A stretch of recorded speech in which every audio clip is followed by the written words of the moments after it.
കഴിഞ്ഞ ദിവസം തൻസീർ ക്വിക്ക് ഷെയറിനെ കുറിച്ച് ഒരു വീഡിയോ ചെയ്തിരുന്നു. അതായത് നമ്മുടെ മൊബൈലിൽ നിന്നും മറ്റൊരു മൊബൈലിലേക്ക് വലിയ വലിയ ഫയലുകൾ ഒരു ആപ്ലിക്കേഷൻ്റെയും സഹായമില്ലാതെ എങ്ങനെ ട്രാൻസ്ഫർ ചെയ്യാം എന്നതിനെക്കുറിച്ചായിരുന്നു വീഡിയോ. ഒരുപാട് ആളുകൾ നല്ല സപ്പോർട്ടാണ് ആ വീഡിയോക്ക് നൽകിയിട്ടുള്ളത്. കുറച്ച് പേർ ഇതിൽ കമൻറ്റിൽ രേഖപ്പെടുത്തിയ ഒരു കാര്യം, ഇതിലൂടെ നമുക്ക് ആപ്ലിക്കേഷൻസുകൾ ഷെയർ ചെയ്യാൻ സാധിക്കുമോ എന്നാണ്. തീർച്ചയായിട്ടും സാധിക്കും. പക്ഷേ ഇതൊക്കെ നമ്മൾ ഉപയോഗിക്കുന്നത് ഒരു ദൂരപരിധിയുണ്ട്. അതായത് ഒരു 10 മീറ്റർ ചുറ്റളവിൽ മാത്രമേ ഈ കാര്യങ്ങളൊക്കെ നമുക്ക് നമ്മുടെ മൊബൈലിൽ നിന്നും മറ്റൊരു മൊബൈലിലേക്ക് ഷെയർ ചെയ്യാൻ സാധിക്കുകയുള്ളൂ. എന്നാൽ ദൂരപരിധി ഇല്ലാതെ നമ്മുടെ മൊബൈലിൽ നിന്നും ആപ്ലിക്കേഷൻസുകൾ ഒരു ആപ്ലിക്കേഷൻ്റെയും സഹായമില്ലാതെ എങ്ങനെ മറ്റുള്ള മൊബൈലിലേക്ക് ട്രാൻസ്ഫർ ചെയ്യാൻ സാധിക്കും, അതിനെക്കുറിച്ചുള്ള ഒരു വീഡിയോ ആണ് ഇന്ന് ഞാൻ ചെയ്യാൻ ഉദ്ദേശിക്കുന്നത്. ഇതിൽ ക്വിക്ക് ഷെയറിലൂടെ നമുക്ക് ആപ്ലിക്കേഷൻ എങ്ങനെ ട്രാൻസ്ഫർ ചെയ്യാം എന്നതും ഞാൻ ഉൾപ്പെടുത്തിയിട്ടുണ്ട്. അതുകൊണ്ട് വീഡിയോ നിങ്ങൾ മുഴുവനായിട്ട് കാണുക, എന്നിട്ട് നിങ്ങൾ അഭിപ്രായം അറിയിക്കാൻ മറക്കരുത്. അതുപോലെ തന്നെ ഇതുപോലുള്ള ടെക്നോളജി പരമായിട്ടുള്ള വീഡിയോകൾ ദിവസവും നിങ്ങൾക്ക് ലഭിക്കാൻ ഞങ്ങളുടെ ചാനൽ ഫോളോ ചെയ്യാനും മറക്കരുത്. നമുക്ക് പെട്ടെന്ന് തന്നെ വീഡിയോയിലേക്ക് പോകാം. നമുക്ക് ആദ്യം റെഡ്മി, റിയൽമി, ഓപ്പോ, വിവോ പോലുള്ള മൊബൈലുകളിൽ നിന്നും ക്വിക്ക് ഷെയർ വഴി ആപ്ലിക്കേഷൻ എങ്ങനെയാണ് ഷെയർ ചെയ്യാമെന്ന് നോക്കാം. അതിനായിട്ട് നമുക്കിപ്പോൾ ആപ്ലിക്കേഷൻ ഇതുപോലെ മെനു എടുക്കുക. ഏത് ആപ്ലിക്കേഷനാണ് നിങ്ങൾക്ക് സെൻഡ് ചെയ്യേണ്ടത് ആ ആപ്ലിക്കേഷനെ ലോങ് പ്രസ് ചെയ്യുക. ഇവിടെ നിങ്ങൾക്ക് ഷെയറിൻ്റെ ഐക്കൺ കാണാൻ സാധിക്കും. ഷെയറിൻ്റെ ഐക്കൺ ക്ലിക്ക് ചെയ്യുക. താഴെ തന്നെ നിങ്ങൾക്ക് ക്വിക്ക് ഷെയർ ഇവിടെ തന്നെ നിങ്ങൾക്ക് കാണാൻ സാധിക്കും. അത് സെലക്ട് ചെയ്യുക. ഇനി ഏത് മൊബൈലാണ് നിങ്ങൾക്ക് സ്വീകരിക്കേണ്ടത് ആ മൊബൈലിലെ നോട്ടിഫിക്കേഷൻ ബാർ താഴ്ത്തിയിട്ട് അവിടെ ക്വിക്ക് ഷെയർ സെലക്ട് ചെയ്തിട്ട് എവരിവൺ ആക്കി ഡൺ കൊടുക്കണം കേട്ടോ. അപ്പോൾ ആ മൊബൈലിലെ പേരും ഐക്കണും ഒക്കെ നിങ്ങൾക്ക് ഇവിടെ കാണാൻ സാധിക്കും. ജസ്റ്റ് അവിടെ ഒന്ന് ടച്ച് ചെയ്ത് കൊടുത്തു കഴിഞ്ഞാൽ നിങ്ങൾ സെലക്ട് ചെയ്ത ആപ്ലിക്കേഷൻ ആ മൊബൈലിലേക്ക് നിങ്ങൾക്ക് അനായാസം സെൻഡ് ചെയ്യാൻ സാധിക്കും. ഇപ്പോൾ ഓൾറെഡി ഇവിടെ സെൻഡ് ആയി കഴിഞ്ഞു. ഇനി സാംസങ് പോലുള്ള മൊബൈലുകളിൽ നിന്നും എങ്ങനെ ആപ്ലിക്കേഷൻസുകൾ ക്വിക്ക് ഷെയർ വഴി ഷെയർ ചെയ്യാമെന്ന് നോക്കാം. ഏത് മൊബൈലാണ് സ്വീകരിക്കേണ്ടത് ആ മൊബൈലിലെ ക്വിക്ക് ഷെയർ ഇതുപോലെ നോട്ടിഫിക്കേഷൻ ബാർ താഴ്ത്തിയിട്ട് ഓപ്പൺ ചെയ്യുക. ഇവിടെ എവരിവൺ കാണും താഴെ. അവിടെ നിങ്ങൾ സെലക്ട് ചെയ്തിട്ട് ഡൺ കൊടുക്കുക. ഓക്കെ. അതിനുശേഷം ഏത് മൊബൈലിൽ നിന്നാണ് നിങ്ങൾക്ക് സെൻഡ് ചെയ്യേണ്ടത് ആ മൊബൈലിൽ നിങ്ങൾ ആപ്ലിക്കേഷൻ സെലക്ട് ചെയ്യുക. നേരത്തെ പോലെ നമുക്ക് സെലക്ട് ചെയ്യാൻ കഴിയില്ല കേട്ടോ. ഇവിടെ ഫയൽ മാനേജർ ഓപ്പൺ ചെയ്യണം. ഇവിടെ ഇൻസ്റ്റാൾഡ് ഫയൽസ് എന്ന ഈ ഒരു ഭാഗം സെലക്ട് ചെയ്ത് കഴിഞ്ഞാൽ നിങ്ങളുടെ മൊബൈലിൽ ഉള്ളതും ഇൻസ്റ്റാൾ ചെയ്തതും ഒക്കെ ആയിട്ടുള്ള എല്ലാ ആപ്ലിക്കേഷൻസുകളും ഇവിടെ കാണാൻ സാധിക്കും. ഇനി ഏത് ആപ്ലിക്കേഷനാണ് നിങ്ങൾക്ക് സെൻഡ് ചെയ്യേണ്ടത് അത് ഇവിടെ സെലക്ട് ചെയ്യുക. അവിടെ നിങ്ങൾ ലോങ് പ്രസ് ചെയ്യുക. ഇവിടെ താഴെ ഷെയറിൻ്റെ ഐക്കൺ വന്ന് കിടക്കുന്നതായി കാണാൻ സാധിക്കും. അവിടെ നിങ്ങളൊന്ന് സെലക്ട് ചെയ്യുക. അതിനുശേഷം ക്വിക്ക് ഷെയർ ഇവിടെ കാണാൻ സാധിക്കും. അവിടെ നിങ്ങളൊന്ന് സെലക്ട് ചെയ്യുക. സെലക്ട് ചെയ്തിട്ട് ഇവിടെ ബ്ലൂടൂത്ത് ഓണിലല്ലെങ്കിൽ ബ്ലൂടൂത്ത് ഓണാക്കാൻ വേണ്ടി കാണിക്കും. അവിടെ നിങ്ങളൊന്ന് ഓൺ ചെയ്ത് കൊടുക്കുക. ഉടനെ മറ്റേ മൊബൈലിൻ്റെ പേരും ഐക്കണും ഇവിടെ വന്നിട്ടുണ്ട്. അവിടെ ജസ്റ്റ് ഒന്ന് ടച്ച് ചെയ്താൽ മതി. ഉടനെ തന്നെ ആ ആപ്ലിക്കേഷൻ ഇവിടെ സെൻഡ് ആകുന്നതായിട്ട് നിങ്ങൾക്ക് കാണാൻ സാധിക്കും.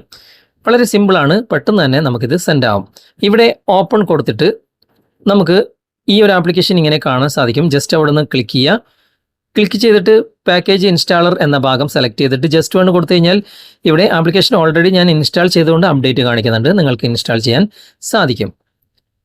ഇനി നമുക്ക് ദൂരപരിധിയില്ലാതെ ആപ്ലിക്കേഷൻസുകൾ എങ്ങനെ സെൻഡ് ചെയ്യാൻ സാധിക്കും? അതിനായിട്ട് ഞാനിപ്പോൾ ഈ ഒരു മൊബൈലിൽ നിന്ന് തന്നെ ഫയൽ മാനേജർ വഴി തന്നെ ഞാനിപ്പോൾ ദൂരപരിധിയില്ലാതെ ആപ്ലിക്കേഷൻ സെൻഡ് ചെയ്യാൻ പോവാണ്. അതിനായിട്ട് നമ്മൾ സെലക്ട് ചെയ്യേണ്ടത് അതേ മൈ ഫയൽ എന്ന ആപ്ലിക്കേഷൻ തന്നെയാണ്. അവിടെ ഇൻസ്റ്റാൾഡ് ഫയൽസ് എന്ന ഭാഗം ഞാൻ സെലക്ട് ചെയ്തു. നമ്മുടെ ആപ്ലിക്കേഷൻസുകളൊക്കെ ഇവിടെ കാണാൻ സാധിക്കും.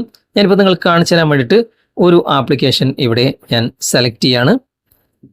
ഈ ഒരു ആപ്ലിക്കേഷൻ ഇവിടെ ഞാൻ ലോങ് പ്രസ് ചെയ്യാണ്.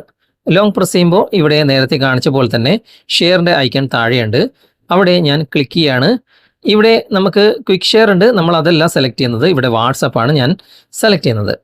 എന്നിട്ട് നിങ്ങൾ ഏതെങ്കിലും ഒരു സുഹൃത്തിനെ തിരഞ്ഞെടുക്കുക. ഇപ്പോൾ ഞാനൊരു സുഹൃത്തിനെ തിരഞ്ഞെടുത്തു. ഇവിടെ സെൻഡ് കൊടുക്കുകയാണ്. ഇപ്പോൾ ഈ ഒരു ഫയൽ രൂപത്തിൽ ആപ്ലിക്കേഷൻ ഇവിടെ റെഡി ആയിട്ടുണ്ട്. ഇവിടെ സെൻഡ് കൊടുക്കുക. ആപ്ലിക്കേഷൻ അവിടെ സെൻഡ് ആയിട്ടുണ്ട്. അവർ ക്ലിക്ക് ചെയ്ത് കഴിഞ്ഞാൽ ഇവിടെ പാക്കേജ് ഇൻസ്റ്റാളർ കാണാം. അത് ജസ്റ്റ് വൺ കൊടുക്കുക. ഉടനെ ആപ്ലിക്കേഷൻ ഇപ്പോൾ ഓൾറെഡി ഞാൻ ഇൻസ്റ്റാൾ ചെയ്തുകൊണ്ട് അപ്ഡേറ്റ് ഇവിടെ കാണിക്കുന്നുണ്ട്. ഓക്കെ. ഇനി മറ്റൊരു മെത്തേഡിലൂടെയും നമുക്ക് ആപ്ലിക്കേഷൻസുകൾ ഇങ്ങനെ സെൻഡ് ചെയ്യാം. അതായത് നമ്മുടെ മൊബൈലിൽ ഗൂഗിളിൻ്റെ തന്നെ ഫയൽസ് ബൈ ഗൂഗിൾ എന്ന ഈ ഒരു ഫയൽ മാനേജർ ഉണ്ടല്ലോ, അതും ക്ലിക്ക് ചെയ്തിട്ട് ഇവിടെ ആപ്സ് എന്ന ഭാഗം നിങ്ങൾ കാണാൻ സാധിക്കും. അവിടെ ക്ലിക്ക് ചെയ്ത് കഴിഞ്ഞാൽ നിങ്ങളുടെ മൊബൈലിലുള്ള എല്ലാ ആപ്ലിക്കേഷൻസുകളും കാണാൻ സാധിക്കും. ഏത് ആപ്ലിക്കേഷനാണ് സെൻഡ് ചെയ്യേണ്ടത് അതിൻ്റെ വലതുവശത്തായിട്ട് 3 ഡോട്ട്സ് നിങ്ങൾക്ക് കാണാൻ സാധിക്കും. ഇപ്പോൾ ഞാനൊരു ആപ്ലിക്കേഷൻ ഇവിടെ നിന്ന് സെലക്ട് ചെയ്യാണ്.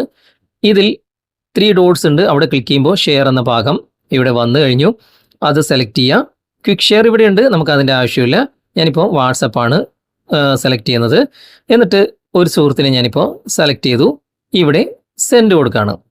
സെൻഡ് കൊടുത്തു. ഒരു ഫയൽ രൂപത്തിൽ ഇവിടെ വന്നിട്ടുണ്ട്. ഞാനത് സെൻഡ് കൊടുക്കുകയാണ്. അവർക്ക് ഇത് അയച്ചു കൊടുക്കാൻ സാധിക്കും. ഇനി ഇത് ലഭിക്കുന്ന വ്യക്തി അവിടെ ക്ലിക്ക് ചെയ്തിട്ട് പാക്കേജ് ഇൻസ്റ്റാളർ എന്ന ഭാഗം സെലക്ട് ചെയ്ത് ജസ്റ്റ് വൺ കൊടുത്താൽ മതി. ഉടനെ ഇപ്പോൾ ഓൾറെഡി ഞാൻ ഇൻസ്റ്റാൾ ചെയ്തുകൊണ്ട് അപ്ഡേറ്റ് ആണ് കാണിക്കുന്നത്. നിങ്ങൾക്ക് ഇതുപോലെ ഇൻസ്റ്റാൾ ചെയ്യാൻ സാധിക്കും. ഈ രൂപത്തിൽ ഫയൽ മാനേജർ ഉപയോഗിച്ചിട്ട് നിങ്ങൾക്ക് എത്ര ദൂരത്തുള്ള സുഹൃത്തുക്കൾക്കും ആപ്ലിക്കേഷൻസുകൾ സെൻഡ് ചെയ്ത് കൊടുക്കാൻ സാധിക്കും. തേർഡ് പാർട്ടി ആപ്ലിക്കേഷൻസുകൾ ഇതിനായിട്ട് നിങ്ങൾക്ക് ഉപയോഗിക്കേണ്ട ആവശ്യമേ ഇല്ല. ഓക്കെ, അപ്പോൾ ഇന്നത്തെ വീഡിയോ നിങ്ങൾക്ക് ഉപകാരപ്രദമായെങ്കിൽ നിങ്ങളുടെ കൂട്ടുകാരിലേക്കും വീഡിയോ ഷെയർ ചെയ്തെത്തിക്കുക. അതുപോലെ തന്നെ വീഡിയോ കുറിച്ചുള്ള അഭിപ്രായങ്ങളും നിർദ്ദേശങ്ങളും നിങ്ങൾ കമൻറ്റായി രേഖപ്പെടുത്തുക. വീഡിയോ ഇഷ്ടമായിട്ടുണ്ടെങ്കിൽ ലൈക്ക് ചെയ്യാനും കമൻറ്റ് ചെയ്യാനും ഷെയർ ചെയ്യാനും മറക്കരുത്. ചാനൽ നിങ്ങൾ ഇതുവരെ ഫോളോ ചെയ്തിട്ടില്ലെങ്കിൽ ചാനൽ ഫോളോ ചെയ്യുക, സപ്പോർട്ട് ചെയ്യുക, ലൈക്ക് ചെയ്യുക, സബ്സ്ക്രൈബ് ചെയ്യുക. അടുത്ത നല്ലൊരു വിഷയവുമായി അടുത്ത അവസരത്തിൽ നമുക്ക് വീണ്ടും കണ്ടുമുട്ടാം. Thanks for watching. ബൈ.